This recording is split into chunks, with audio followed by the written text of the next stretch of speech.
Unless you've been living under a rock, you will have either seen or heard about Hamilton and Verstappen coming together at the Italian Grand Prix.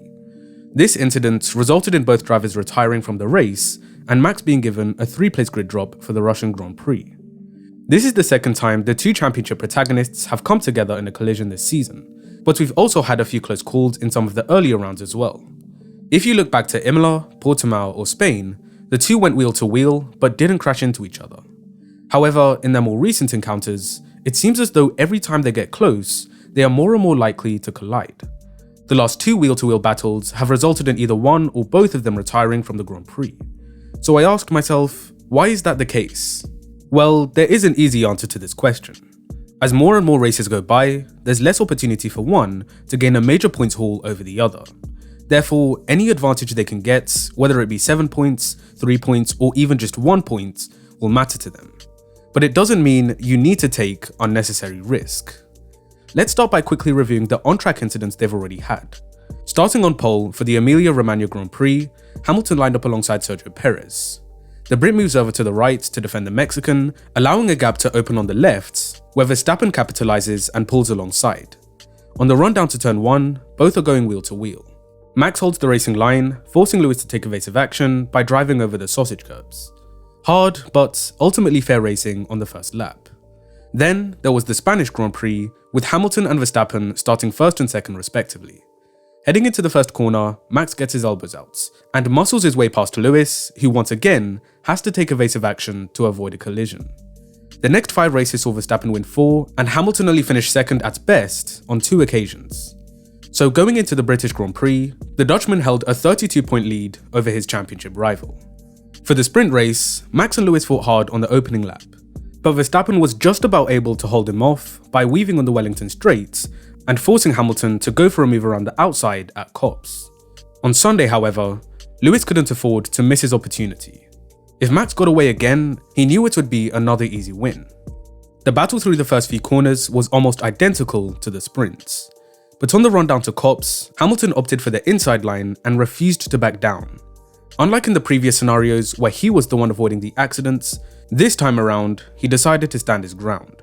Verstappen, on the other hand, took the same no-surrender approach, which resulted in him suffering a 51G crash. Now, had he backed out like Lewis had been doing up to that point, he would have likely remained in the Grand Prix with a chance to fight for the win later on. But he didn't realise that he was the one with more to lose. Red Bull team principal Christian Horner said after the race that every driver who's driven at this circuit knows you do not stick a wheel up the inside at Copse. Yet we've seen countless drivers do exactly that in the past. Even during that same race, Hamilton made 2 moves up the inside of Lando Norris and Charles Leclerc, proving that you in fact can perform an overtake at that corner. Furthermore, a very similar incident was seen between Verstappen and Stroll in practice for the 2020 Portuguese Grand Prix. But in this instance, Horner's sentiments were inconsistent with those after the Silverstone crash. Then we arrive at the Italian Grand Prix. As Lewis is exiting the pit lane, Max is approaching at a rate of knots, aiming to edge ahead of his rival before turn 1. Hamilton squeezes Verstappen slightly onto the green runoff, but still leaves enough space so that he's not completely off the circuit. Max holds it around the outside, but there isn't enough space to make the corner, with Lewis taking the racing line. Regardless, he goes for the move, gets launched by the sausage curb, and literally lands on Hamilton's head. It's scary to think that Lewis probably wouldn't have made it out alive had it not been for developments in safety. But thankfully, the halo was there to protect him. On one hand, you could say that Hamilton left a very small space open on the inside.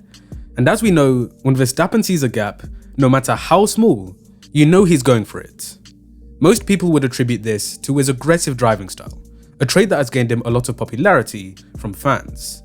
And you know what? That's perfectly fine.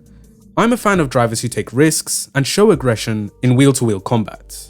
It's a part of racing, and what makes the spectacle so thrilling. But at what point do we draw the line between being aggressive and being reckless? Common sense needs to be used in these situations too. If it's clear that a gap is closing or is likely not to be there by the time you get to the corner, then it's better to back out early than risk ending your own race or somebody else's. Max did have the option to go across the black and yellow curbs, but decided against it. After the race, here's what both drivers had to say. It's exactly the same scenario that happened in turn 4. where I went around the outside, I was exactly the same position, but I gave way, and that's racing. He just didn't want to give way today, and he knew that when he was going into 2 that what was going to happen. He knew that he was going over the curb, but he still did it. But then I didn't expect him to just keep on squeezing, because he didn't even need to, but even if he would have left me just the car width, we would have raced out of turn 2 anyway.